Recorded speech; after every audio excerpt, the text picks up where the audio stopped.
the Prime Minister has arrived in Sydney, Australia on the next leg of his international tour.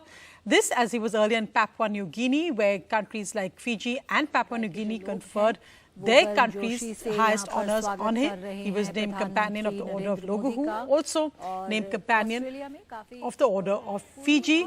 This comes as he will have a packed day in Australia tomorrow with a welcome by the Indian diaspora, meeting with the Australian Prime Minister and the Australian Leader of Opposition. But also, he's been honoured for championing the Global South with Pacific countries saying they are behind India as the leader of the Global South. Prime Minister Modi in Sydney on the last leg of his three-nation tour.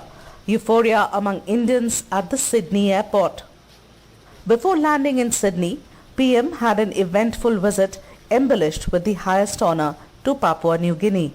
First, the Prime Minister of Fiji bestowed upon Mr. Modi the highest honour of his country, the Order Companion of Fiji. And this was followed by the Order of Luguhu, a rare honour by Papua New Guinea for any non-resident of the island nation for having championed the cause of unity of Pacific Island countries. One of the recipients of this award is former American President Bill Clinton. ये सम्मान सिर्फ मेरा नहीं है, 140 करोड़ भारतीयों का है। ये सम्मान भारत और फिजी के सदियों पुराने रिश्तों का है। ये सम्मान उनके प्रेम का प्रतीक है। इसके लिए मैं आपका राष्ट्रपति जी का हृदय से बहुत-बहुत आभार व्यक्त करता हूं। Mr. Marape emphasized on the increasing reliance the countries in that region are placing on India. In the Global South, we have development challenges. Our resources are harvested by tons and volumes, and our people have been left behind in the Global South. You have emerged as the leader of the Global South, and I want to thank you for assuring me in our own bilateral meeting this morning that you will advocate, as you host G20 this year, you will advocate on issues that relate to the Global South. The outcome of Prime Minister Modi's visit to Papua New Guinea is also reflective of the changing world order.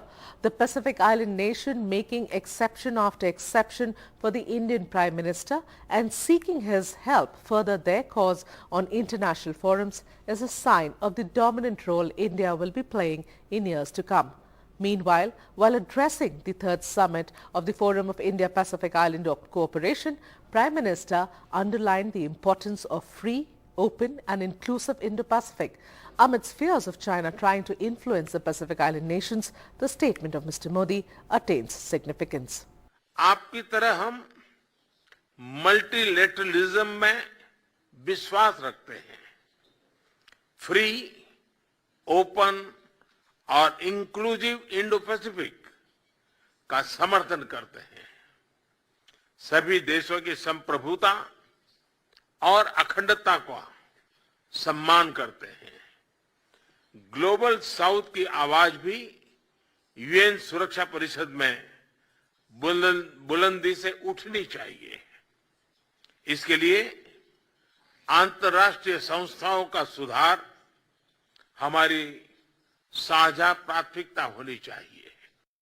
As PM flew down to Sydney, the Australian Prime Minister set a very positive tone before his arrival. He said, and I quote, "I am honoured to host Prime Minister Modi for an official visit to Australia after receiving an extremely warm welcome in India earlier this year. Australia and India share a commitment to a stable, secure and prosperous Indo-Pacific. Together we have important role to play in supporting this vision. As friends and partners, the relationship between our countries has never been closer."